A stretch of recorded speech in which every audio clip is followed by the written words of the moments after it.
आप लोगों ने अनादिकाल से अब तक अनंत मात्रा की भक्ति की, श्री कृष्ण की भक्ति,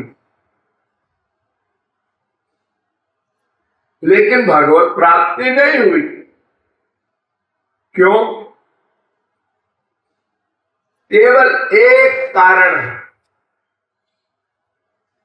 वो क्या कारण है? हम लोगों ने भी लगाया, भी, और भगवान कहते हैं ही लगाओ, ही। बस एक अक्षर का मामला है। तू ही लगाओ। और हम लोग तू भी ये लगाते हैं। अर्थात हमारी शरणागति औरों में भी रहती है, भगवान में भी रहती है। भगवान में भी मन का प्यार है और संसार में भी मन का प्यार है। इसलिए भी लगा दिया हमने। भगवान भी हमारे हैं और ये संसार भी हमारा है। यानी माँ बाप, बेटा, स्त्री, पति, धन, प्रतिष्ठा, ये जो संसार है ये भी हमारा है। इसमें भी मन का अटैचमेंट है और भगवान में भी है। ये गड़बड़ है। शास्त्र, वेद, पुराण, धर्म ग्रंथ सब कहते हैं एव लगाओ। एव माने ही। तमेव विदित्वाति मृत्यु में, वेद कहता है तम एव।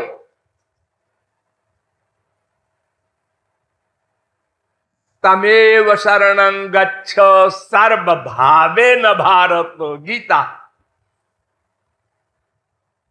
मामेकम शरणं ब्रज, एकम माने ही। मामेव ये प्रपद्यन्ते, एव माने ही। मामेकमेव शरणमात्मानं सर्वदेहिनाम, भागवत। एक भरोसो एक बल, एक आस विश्वास, सो अनन्य। अनन्य होना पड़ेगा। अनन्याश्चिन्तयन्तो माम, गीता। अनन्य चेता सततम यो माम स्मरति नित्यशः, गीता। अनन्य होना पड़ेगा। अनन्य माने न अन्य, अनन्य ऐसे बनता है शब्द।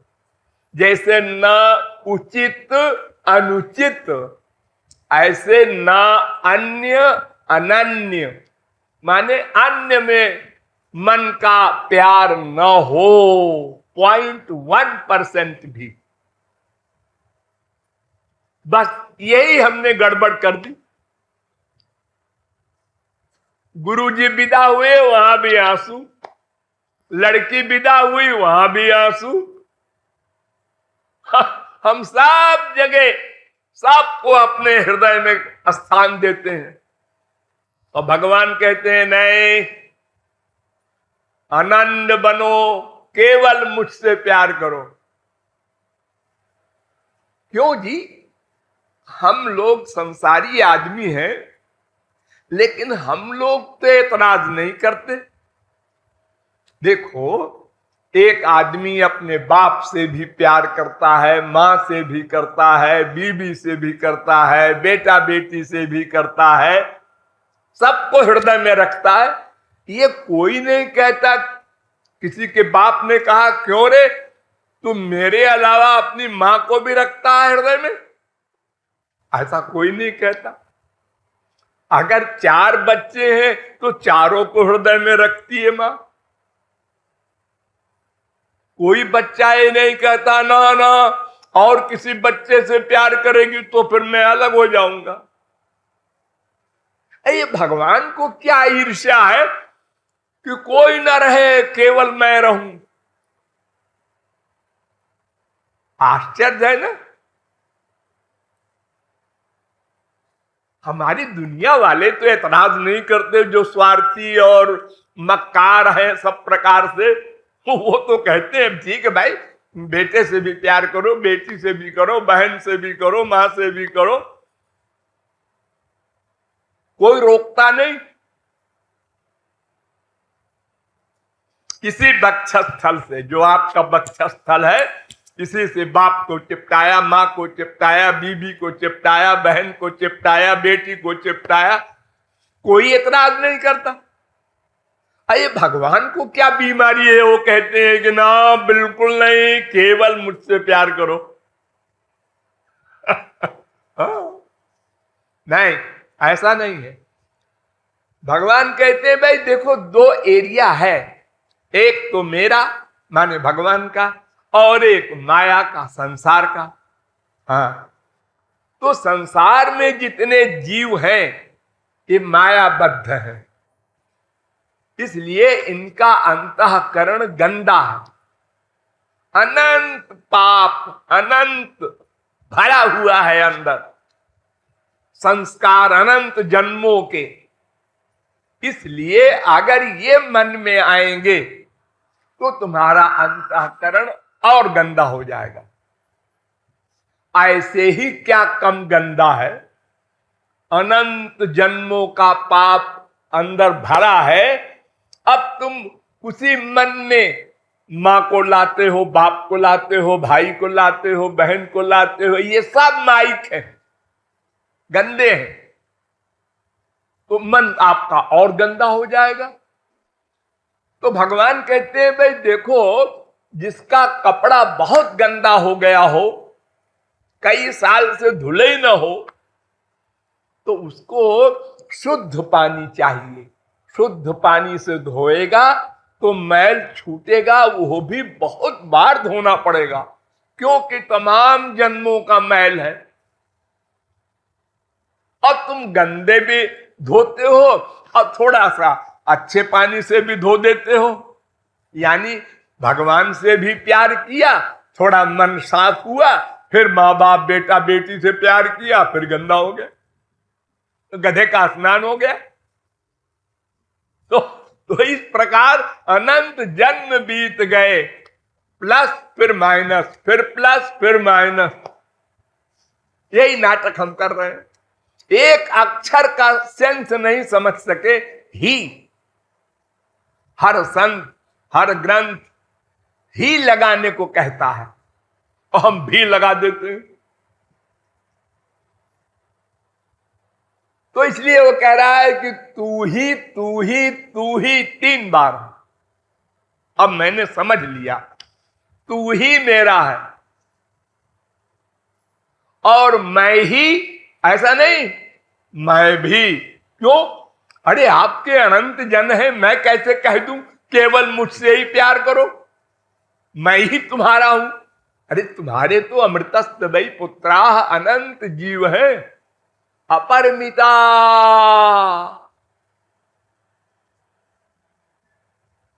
अनंत है, इसलिए अपने लिए कहता है कि मैं भी आपका हूं, मैं भी खराब हूं, अच्छा हूं, जो हूं, मैं भी आपका हूं। आपके अनंत हैं, लेकिन मेरे तो आप एक हैं, इसलिए ही लगा देता है। हम लोगों ने बहुत भगवान नाम लिया, आंसू भी बहाए, लेकिन अनन्य नहीं बन सके। देखो अन्य को समझ लो, अन्य है क्या? अन्य 4 हैं, उसमें मन का अटैचमेंट न करो, बस हो गया। 4 तामस व्यक्ति, तामस वस्तु, एक एक शब्द पर ध्यान दो। तामस व्यक्ति और तामस वस्तु, एक तो ये हो गई। नंबर 2, राजस व्यक्ति, राजस वस्तु, ये 2 हो गए। और सात्विक व्यक्ति और सात्विक वस्तु, अर्थात जिसका अंतःकरण तमोगुण से युक्त है, जिसका अंतःकरण रजोगुण से युक्त है और जिसका अंतःकरण सत्वगुण से युक्त है, ये 3 माया है, इसलिए ये अन्य है। देवता लोग हैं, इंद्र है, वरुण है, कुबेर है, यमराज है, तमाम देवता लोग हैं स्वर्ग में। इनमें भी मन का अटैचमेंट न होने पाए, ये अन्य है, क्योंकि ये भी माया के अंडर में है। जो माया के अंडर में है उसमें मन का अटैचमेंट हुआ तो अनन्य नहीं रहा, अन्य में चला गया वो माया का एरिया पूरा का पूरा अन्य है। हाँ, भगवान के यहां आप जैसे आपके परिवार में माँ बाप बेटा स्त्री पति तमाम है, ऐसे भगवान कहते हैं हमारे यहां भी है। मेरा नाम है, मेरा रूप है, मेरे गुण है, मेरी लीलाएं हैं, मेरे धाम है, मेरे संत हैं, इनमें कहीं मन का अटैचमेंट करो, ये सब शुद्ध है। कंक्लूजन ये है कि शुद्ध वस्तु से अगर मन का टच होगा तो मन शुद्ध होगा, और अशुद्ध वस्तु में मन का अटैचमेंट होगा तो और अशुद्ध हो जाएगा। आप 1000 रुपया महीना कमाते हैं और 2000 खर्चा करते हैं, तो क्या होगा इसका हिसाब किताब साल भर में? कर्जदार हो जाएंगे। ऐसे ही आपने भगवान की भक्ति की, गुरु की भक्ति की, 1 घंटा 2 घंटा 4 घंटा, और संसार की भक्ति भी कर ली ज्यादा। अरे कितने हैं आप लोगों में ऐसे जो 12 घंटे से अधिक भक्ति करते हैं भगवान की? सब कमाई करते हैं, अधिक तो संसार की ही करते। तो भगवान कहते हैं कि मुझ में, मेरे अनंत अवतारों में, मेरे अनंत नामों में, मेरे अनंत गुणों में, मेरे अनंत लीलाओं में, मेरे अनंत धामों में, मेरे अनंत संतों में कहीं भी तुम्हारा मन का अटैचमेंट होगा तो अनन्य ही कहलाओगे। अब इन सब में 2 प्रमुख है, एक भगवान एक गुरु। इन दोनों में मन का अटैचमेंट करोगे तो वो अनन्य रहोगे। मैं ये नहीं कहता मेरे भक्त से प्यार न करो, अरे मेरे भक्त से प्यार न करोगे तो मुझको तो तुम छू नहीं सकते। मद भक्तस्त जे भक्ता तेने भक्त तमामता। मेरी भक्ति बाद में करना, पहले गुरु की भक्ति करो। आचार्यम माम बिजानीयात, आचार्य को मेरा स्वरूप मानो। तस्मिंस्तज्जने भेदाभावात, मुझ में और मेरे जन में अंतर नहीं है, लेकिन मेरी भक्ति से मैं नहीं मिलूंगा, केयर ऑफ गुरु मिलूंगा। मैं डायरेक्ट कुछ नहीं दे सकता, ना उपदेश देने आऊंगा कि आपको समझाऊं भगवान क्या है, संसार क्या है, और न तो मैं साधना कराने आऊंगा। और जब तुम्हारा अंतःकरण शुद्ध हो जाएगा तब भी गुरु ही प्रेम देगा। जब गुरु प्रेम दे देगा तब फिर हमारा तुम्हारा नाता बनेगा। इतनी बड़ी बात, हजारों जन्मों की तो मेहनत करे गुरु, और आखिर में आप आ गए लाट साहब। तो इसलिए संतों ने और भगवान ने भी गुरु की महिमा अधिक कह दी। अधिक बधिक नहीं है, वो इसलिए कहती कि उससे अधिक स्वार्थ सिद्ध होता है हमारा। तो अनन्य का मतलब 3 मैंने बताया, सात्विक, राजस, तामस। व्यक्ति या वस्तु। वस्तु भी संसार में जो तमाम वस्तुएं हैं, इनमें कुछ सात्विक वस्तुएं हैं, कुछ राजस हैं, कुछ तामस हैं, और एक चौथी चीज है मुक्ति। वो 5 प्रकार की होती है, सार्ष्टी, सामीप्य, सालोक्य, सारूप्य, सायुज्य। तो इसमें 4 मुक्ति तो खैर कोई बात नहीं, खतरनाक नहीं है ज्यादा, लेकिन 5वीं मुक्ति सायुज्य, एकत्व, कैवल्य, वो बड़ी खतरनाक।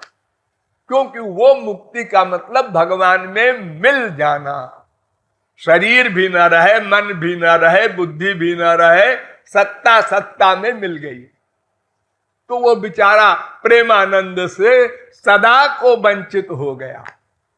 अब उसको कभी भी प्रेम नहीं मिल सकता। इसीलिए गौरांग महाप्रभु ने कहा, तारो मध्य मोक्ष वांछा कैतव प्रधान। ये धर्म अर्थ काम मोक्ष में 3 तो माया के एरिया वाले हैं।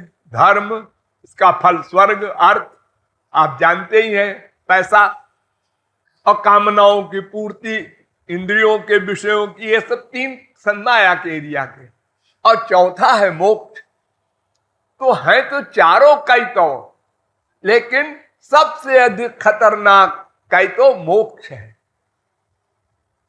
क्योंकि वो हो गया तो सदा को भगवत प्रेम से वंचित हो गया।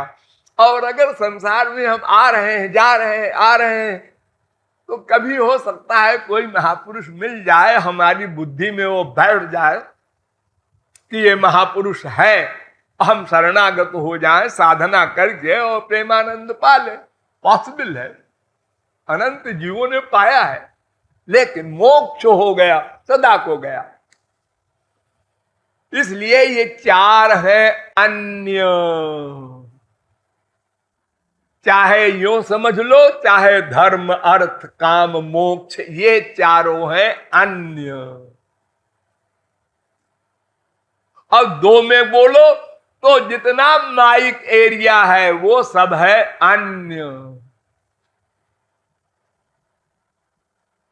अथवा और संक्षेप में बोलो तो भगवान और भगवान संबंधी सब कुछ के अलावा सब अन्य है। तो अन्य में मन का अटैचमेंट हटाना होगा, ये करना पड़ेगा। आज आप नहीं करते, मत कीजिए।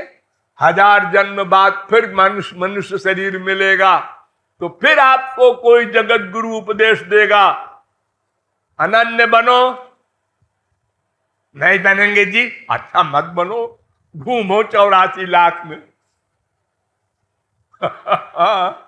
एक फकीर ने एक बड़े फकीर से पूछा, अधकचरे फकीर ने, कि क्यों जी खुदा के यहाँ क्या होता है और कितने लोग रहते हैं, और दोजख में माने नरक में कितने रहते हैं। तो उन्होंने कहा, खुदा के यहाँ तो थोड़े से मौलवी नमाज पढ़ते रहते हैं, और नरक में तो बड़ी भीड़ है। तो उन्होंने कहा, जहां भीड़ है वहां एंजॉयमेंट अच्छा रहेगा, क्या फालतू वहां जाए, इक्के दुक्के लोग होंगे वहां नमाज पढ़ते हुए। तो अगर यही शौक हो कि अजी 84 लाख की पिकनिक है, कितनी बढ़िया है, भगवान के यहां जाओ फालतू। देखो अनेक प्रकार के शरीर मिलते हैं, अनेक प्रकार की मारपीट होती है, एक दूसरे को देख करके हम लोग खुश भी होते हैं। तुम्हारे कितनी पड़ी? 10, हमारे तो 8 ही पड़ी है, बड़े विभोर है। तुम्हारा बाप मर गया, हाँ हमारे तो है। एक दूसरे को देख देख के हम लोग जिंदा हैं। तो अनन्य का मतलब धर्म अर्थ काम मोक्ष, अर्थात मोक्ष पर्यंत की कामनाओं को छोड़ना होगा, क्योंकि ये अशुद्ध है। माना कि मोक्ष अशुद्ध नहीं है, लेकिन वो इसलिए खतरनाक है कि वो मिल जाने के बाद फिर प्रेमानंद से सदा को वंचित हो जाएगा। इसलिए ही लगाना है, इसका अभ्यास करना है, और कहीं मन का लगाव न हो। होशियार रहना है। जैसे साइकिल चलाता है आदमी, कार चलाता है आदमी, तो होशियार रहता है हर समय, पीछे कौन आ रहा है, आगे से कौन आ रहा है, दाहिने क्या है, बाएं क्या है। जरा सी लापरवाही किया एक्सीडेंट हो जाएगा, मर भी सकता है। इसी प्रकार हमको सावधान रहना है उपासना करते समय। माना कि आपका मन जाएगा संसार में उपासना करते समय, साधना अवस्था में, घबराओ मत, डरो मत, हटाओ, फिर हटाओ, फिर हटाओ, बस फिर हार जाएगा मन। ये बार बार वहां जाने नहीं देते हमको, तो हटाओ कौन जाए। हाँ, तो इस प्रकार अनन्य भाव को समझकर प्रैक्टिकल अमल में लाइए, तो भगवत प्राप्ति तो बड़ी सरल है। सरल सुखद मार्ग यह भाई, कहाहू भक्ति पथ कवन प्रयासा। प्यार करना है भगवान से, प्यार करना सबको आता है। माँ से प्यार किया है, बाप से किया है, सबसे किया है आप लोगों ने प्यार। वही सब भाव भगवान में बना के उनसे प्यार कर लो, गुरु में बनाकर उनसे प्यार कर लो। कोई नई बात नहीं लिखी है शास्त्र वेद में। अगर कोई कहे लिखी है तो मेरे पास भेज देना। सब वही नेचुरल जो आप करते हैं संसार में, उनमें सुख मान करके, अब समझ लीजिए वहां सुख नहीं है। आप मां से सुख मांगते हैं, मां भिखारिन आपसे सुख चाहती है, बेटा से आप सुख चाहते हैं, बेटा आपसे सुख चाहता है, बीबी से आप सुख चाहते हैं, आपसे बीबी सुख चाहती है, और सब सुख से वंचित हैं। हाँ, सब भिखारी, लेकिन एक दूसरे से भीख मांग रहे हैं। जैसे कोई अंधा हो और वो कहे, अरे भाई मैं अंधा हूं, मुझे पता नहीं है ब्रज गोपिका आश्रम कहां है, कोई पहुंचा दो। तो दूसरे अंधे ने सुना, उसने कहा अंधा तो है, ऐसे क्या मालूम कि मैं अंधा हूं कि नहीं हूं। तो उसने कहा बेटे मेरा हाथ पकड़ ले। हाँ, बहुत धन्यवाद, आपने हमको हाथ पकड़ के पहुंचा देंगे। और दोनों चल पड़े। अब वो बड़ा खुश है कि हम पहुंच जाएंगे, एक गड्ढे में दोनों गिरे। हाँ, अस्पताल भी जाने लायक नहीं, दोनों के आंख नहीं। ऐसे ही हम सावधान रहें और ही लगाने का अभ्यास करें, समझ करके धैर्य के साथ, तो हमारा लक्ष्य दूर नहीं। ये आशय है इस लाइन का।